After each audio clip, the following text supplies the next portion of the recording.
ចាសសូមជម្រាបសួរពុកម៉ែបងប្អូនចាសសូមអញ្ជើញពុកម៉ែបងប្អូនមកទស្សនាប្រាសាទចាសអណ្ដូងគុកជាមួយនាងខ្ញុំទាំងអស់គ្នាចាសដែលប្រាសាទអណ្ដូងគុកនេះគឺស្ថិតនៅភូមិកោះកេរឃុំស្រយ៉ង់ស្រុកគូលែនខេត្តព្រះវិហារចាសគឺនៅក្នុងតំបន់ប្រាសាទកោះកេរ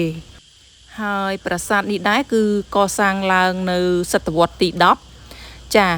នៅក្នុងរាជ្យព្រះបាទជ័យវរ្ម័នទី4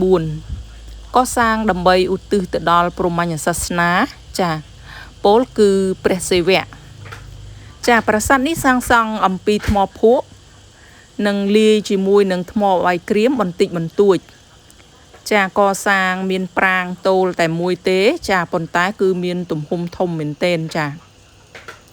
ហើយសាងសង់បែរមុខទៅទិសខាងកើតនៅក្នុងតួប្រាង្គនៃប្រាសាទគឺមានចម្លាក់សិវលិង្គនិងទម្រសិវលិង្គដ៏ធំមួយនៅខាងក្នុងហ្នឹងពុកម៉ែបងប្អូនចានេះ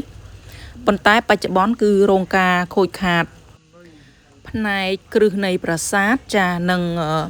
ដំបូលហើយនឹងសិវលិង្គទម្រយោនីគឺបាក់បែកដោយផ្នែកចាចំពោះសិវលិង្គគឺបាក់ផ្នែកមួយចំហៀងនិងខាងក្រោមប៉ុន្តែខាងអាជ្ញាធរគាត់បានយកដែកមកគ្រីបចាទប់ដើម្បីកុំឲ្យបាក់បែកបន្តទៀតចាចំពោះសិវលិង្គនេះគឺមានទំហំធំមែនទែនពុកម៉ែបងប្អូនចាយើងអោប2អោប3អោបទៅជុំនៅសិវលិង្គនេះចាយើងមើលតាមវីដេអូគឺឃើញទិដ្ឋភាពមិនសូវជាធំទេចាប៉ុន្តែបើយើងមកឃើញផ្ទាល់គឺទាំងតួប្រាង្គនិងសិវលិង្គគឺធំមែនទែនពុកម៉ែបងប្អូនចាអញ្ចឹងបើសិនជាពុកម៉ែបងប្អូនមានឱកាសកុំភ្លេចអញ្ជើញចូលមកទស្សនាផងចាប្រាសាទនេះគឺនៅតាមផ្លូវដែលឆ្ពោះទៅកាន់ប្រាសាទកោះកេរចាគឺ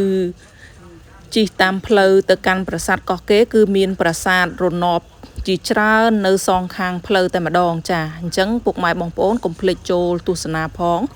ចាទោះបីជាប្រាសាទខ្លះទូចខ្លះធំហើយខ្លះក៏រងការបាក់បែកអស់ច្រើនចាយើងក៏គួរតែអញ្ជើញចូលទស្សនាដើម្បីឲ្យស្គាល់នៅទីតាំងចាដែលជាស្នាដៃរបស់បុព្វបុរសខ្មែរយើងចានៅតំបន់កោះកេរនេះគឺសម្បូរប្រាសាទមែនទែនពុកម៉ែបងប្អូនយើងមកតែតំបន់កោះកេរនេះមួយគឺបានទស្សនានៅប្រាសាទច្រើនមែនទែនចាអរគុណច្រើនវីដេអូនេះខ្ញុំក៏ឈានមកដល់ទីបញ្ចប់តែសូមពុកម៉ែបងប្អូនកុំភ្លេចជួយ Subscribe Channel YouTube នាងខ្ញុំម្នាក់មួយផងចាដើម្បីទទួលបាននៅវីដេអូថ្មីជាបន្តបន្ទាប់ទៀតចាដែលជម្រាបជូនពុកម៉ែបងប្អូននៅទីតាំងប្រាសាទដែលជាស្នាដៃរបស់បុព្វបុរសខ្មែរយើងចាពេលនេះនាងខ្ញុំក៏សូមអរគុណចាសូមជម្រាបលាជួបគ្នានៅវីដេអូ